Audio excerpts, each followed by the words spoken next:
আমার ব্যক্তিগত মতামত হচ্ছে এই পাগলামি চিন্তা শেখ হাসিনা এই মুহূর্তে ভুলেও করবেন না, নাম্বার 1।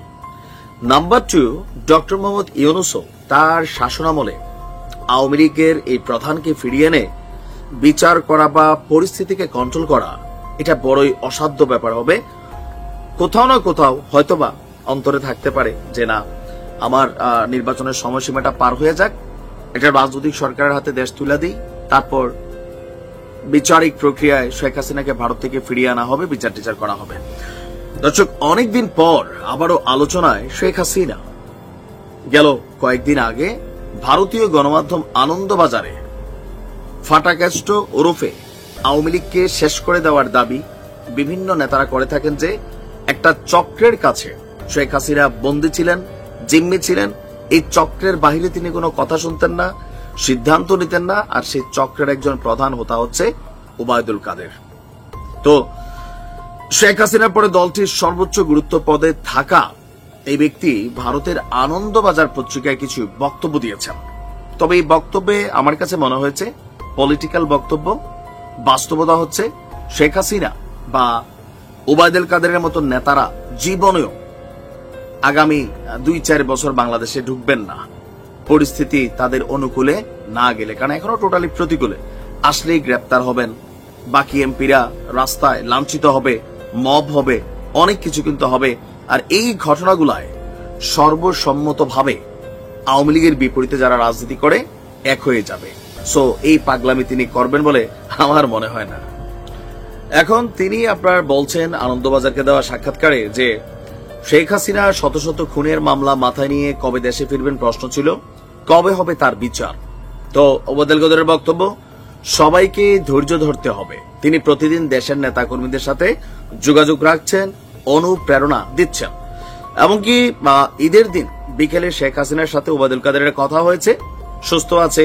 আর তিনি বলছেন যে তার বিরুদ্ধে মার্ডার কেস হয়েছে, ওয়ারেন্ট ইস্যু হয়েছে, তবে দেশ এবং দলের প্রতি তার আস্থা অনেকটা শক্ত। শেখ হাসিনার দেশে ফেরার বিষয়ে ওবায়দুল কাদেরের বক্তব্য আগে তিনি বলেছেন যে দেশের জন্য তিনি ফিরবেন, যারা তার বিরুদ্ধে ষড়যন্ত্র করছে তাদের শাস্তি দিতে হবে। তবে কবে ফিরবেন এখন সেটা বলা যাচ্ছে না। সবকিছু নির্ভর করছে দেশের রাজনৈতিক পরিস্থিতি, জনগণের মনোভাব, আন্তর্জাতিক প্রেক্ষাপটের উপর। আর 2026 সালে যে নির্বাচন, সেই নির্বাচন নিয়েও সন্দেহ প্রকাশ করেছে ওবায়দুল কাদের। তো উনার সন্দেহ প্রকাশে না প্রকাশে কিছু যায় আসে না। তবে শেখ হাসিনার বাংলাদেশে ফিরা নিয়া যে প্রশ্নবোধক চিহ্ন বা আনন্দবাজার বা বিভিন্ন গণমাধ্যমে যে নিউজগুলো আসছে, আমি হলফ করে বলতে পারি এটা ভাই পাগলেও বোঝে। আওয়ামী লীগের গত 17 বছরের শাসনামলে শত শত না হাজার হাজার ভুল করছে আওয়ামী লীগ। এই ভুলগুলা ইভেন বিপরীত দলগুলোকে রাজনৈতিকভাবে এতটাই কোণঠাসা করছে, সারা বাংলাদেশের বিএনপি বা জামাতে যে সকল নেতাকর্মীরা জেল খাটছে, মিথ্যা মামলার আসামি হয়েছে, পরিবার থেকে বিচ্ছিন্ন হয়েছে, এরপরে ধরেন গুম হয়েছে, হয়রানি হয়েছে, সবাই উৎপাইতা বৈশা আছে।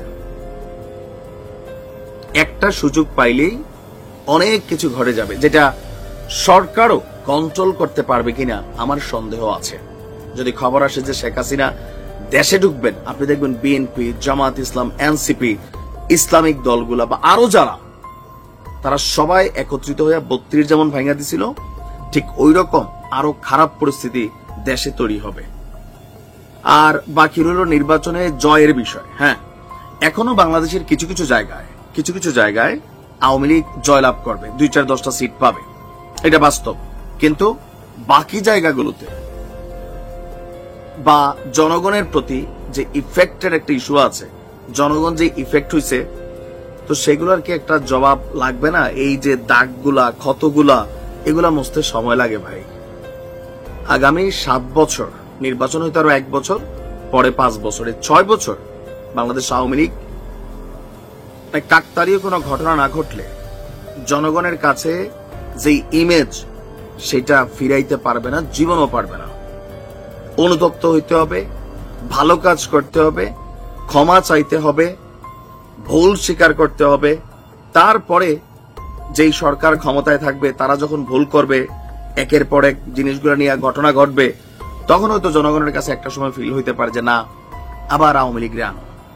তবে দল হিসাবে এই মুহূর্তে সাময়িকভাবে নিষিদ্ধ। তা আমার কাছে মনে হয়েছে এগুলা পলিটিক্যালি আপনার নেতাকর্মীদের উজ্জীবিত করার বক্তব্য। কারণ খালেদা জিয়ারে তিনি জেল খাটাইছেন, জামাতের সর্বোচ্চ নেতাদেরকে ফাঁসি দিচ্ছেন, আর যেই পরিস্থিতি ওনার জন্য এগুলা কড়ায় গন্ডায় অপেক্ষা করছে, আপনি চান আর না চান এগুলা ফেস করতে হবে।